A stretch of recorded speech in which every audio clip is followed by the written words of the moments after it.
everyone, and welcome to another video of mathematics, and these videos are all geared towards helping you to be better prepared for your exam, whether it be this year, next year, or years to come. And today we are continuing our series with the very beautiful, absolutely beautiful algebra, and we'll be continuing with algebraic fractions. Last time we looked at addition and subtraction, and of course this time we have to look at multiplication and division. So let's head straight into it. So at the end of this video, you should be able to multiply and divide algebraic fractions and simplify algebraic fractions after multiplication and division. Of course, let's start off with a recap. Let's say we have 1 over 2 multiplied by 1 over 4. So multiplying fraction should be everybody's favorite thing to do. Because when you're multiplying fractions, all you do, you multiply the numerator by the numerator and the denominator by the denominator. And if you can simplify, you simplify. Simply put, you multiply the top by the top and the bottom by the bottom. So let's look at this example. 1 over 2 multiplied by 1 over 4. This will be 1 times 1 will give you 1. And 2 times 4 would give you 8. Next example, 3 over 4 divided by 5 over 6. We have to 1, change the division sign to a multiplication sign, and 2, flip the divisor fraction, upturn it. So 3 over 4 divided by 5 over 6, this will be 3 over 4 multiplied by, and we flip this fraction, we flip the divisor fraction, multiplied by 6 over 5. And just like with multiplication, multiply the top by the top and the bottom by the bottom. So 3 times 6 would be 18, divided by 4 times 5 would be 20. And we cannot leave 18 over 20, we have to reduce it. It's a mathematical sin if we don't reduce it. So we find a number that can divide both 18 and 20. So 18 divided by 2 would give you 9, and 20 divided by 2 would give you 10. So when we break this down, we'll have 9 over 10. And when we are dealing with algebraic fractions, you guessed it, the same rules will apply. When you're multiplying, you multiply the top by the top and the bottom by the bottom. When you're dividing, you flip and you change the division to multiplication. And that is the beauty about mathematics. The same rules apply across the board. So let's head into some examples. So we want to write as a single fraction. So number 1, 3x over 4 multiplied by 5 over 2x. Top by the top, bottom by the bottom. So let's go. 3x times 5 would be 3 times 5 is 15. So this will be 15x all divided by 4 times 2x. So 4 times 2 is 8. And this will give you 8x. So we cannot leave this as it is. We have to break it down. So this x will cancel out with that x. And 8 can go into 15, so we can leave this as 15 over 8. And if you want, you can write it as a mixed fraction, but we can leave it as 15 over 8 for now. Let's look at another example. Let's say we have 2a over 3b multiplied by 9b over 4a. So let's work it like that. Let's do some cancelling out so we can have a variety of approaches to these kind of questions. So when you're cancelling out, you can always cancel out when you're multiplying throughout. You can cancel out any top by any bottom. Doesn't matter if it's these two, or these two, or these two, and these two. Any top with any bottom can cancel out when you're multiplying. So let's do some cancelling out to make our work easier. So this a will cancel out with this a, this b will cancel out with this b, and 2 can go into the 4. So 2 ones 2. 4 divided by 2 would be 2. And 3 ones 3. And 3 into 9 would be 3. So we're left with 1 times 3 would be 3. Over 1 times 2 would be 2. And that would be the answer. And that is what we can do if we cancel out. But let's say we did not cancel out and we work it just as it is. So we have 2a over 3b multiplied by 9b over 4a. So we multiply the top by the top. So 2 times 9 would be 18. A times B would be AB. All divided by 3 times 4 would be 12. And A times B would be AB as well.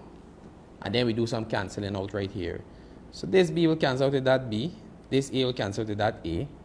And we see what can go into 18 and 12. We see 6 can go into 18 and 12. So 18 divided by 6 would be 3. And 12 divided by 6 would be 2. So the answer is 3 over 2 as the answer. And that's how we work with algebraic fractions. So let's take things up a bit.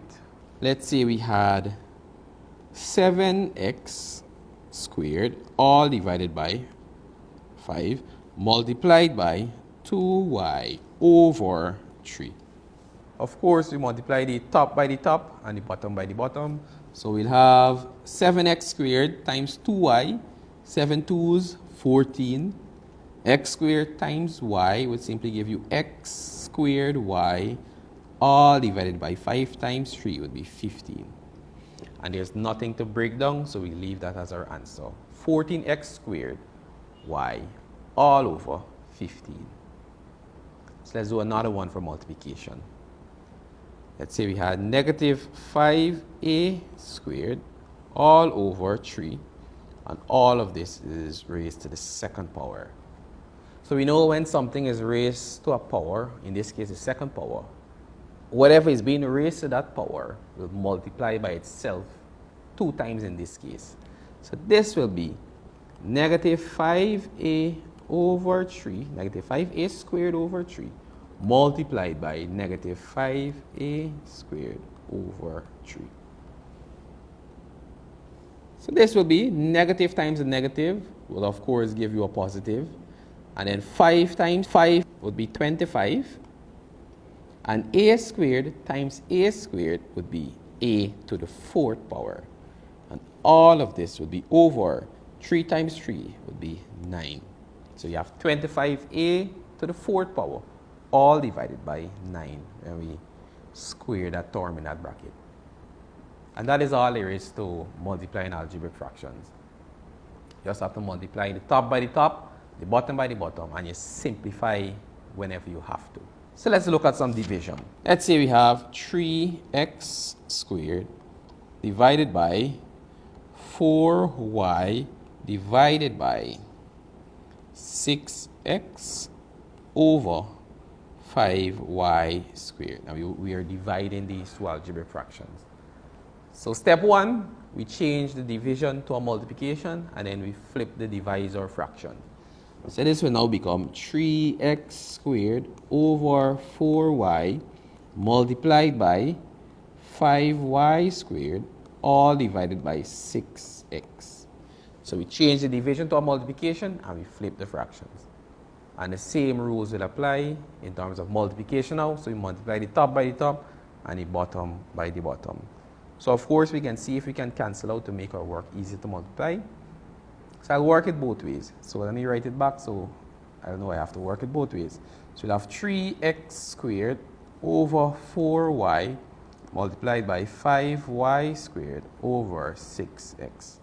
So let's do some cancel out on this side and then we'll just multiply throughout. So let's cancel out. So this x will cancel out with one of this x. This y as well will cancel out with one of this y. And 3 1's 3.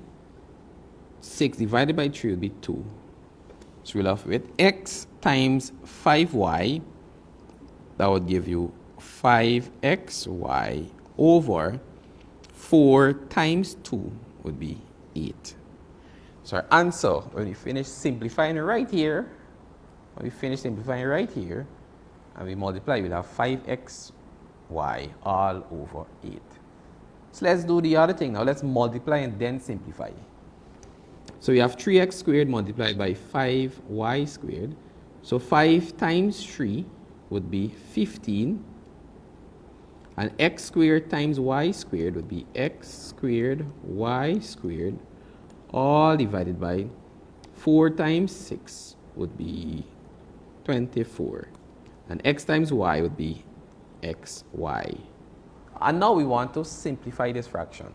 So we have 15x squared, y squared, all divided by 24xy.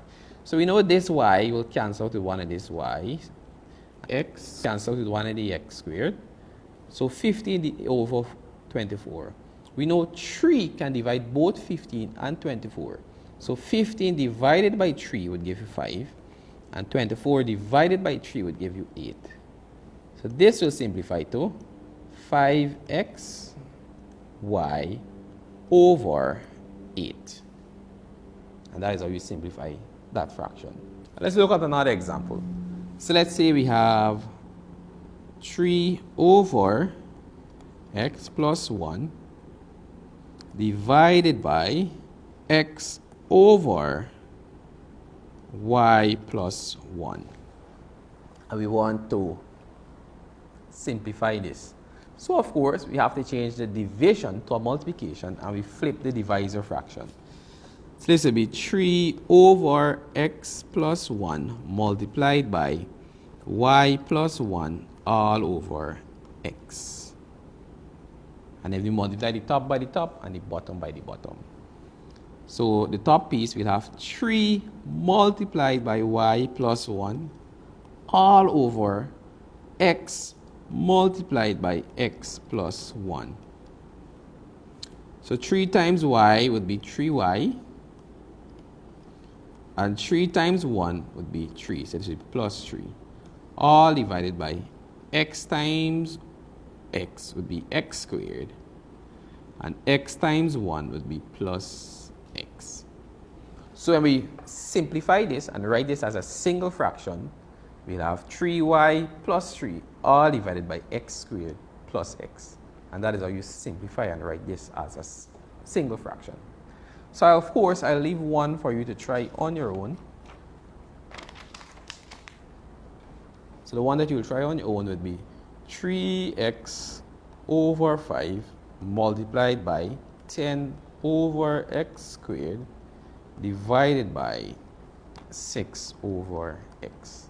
And this is one you can try on your own to make sure that you have a solid understanding of algebraic fractions. And with that being said, it has brought us to the end of this video, and I trust that you are now in a more comfortable position to work with algebraic fractions. Remember, the same rules that you use for normal fractions will apply to algebraic fractions.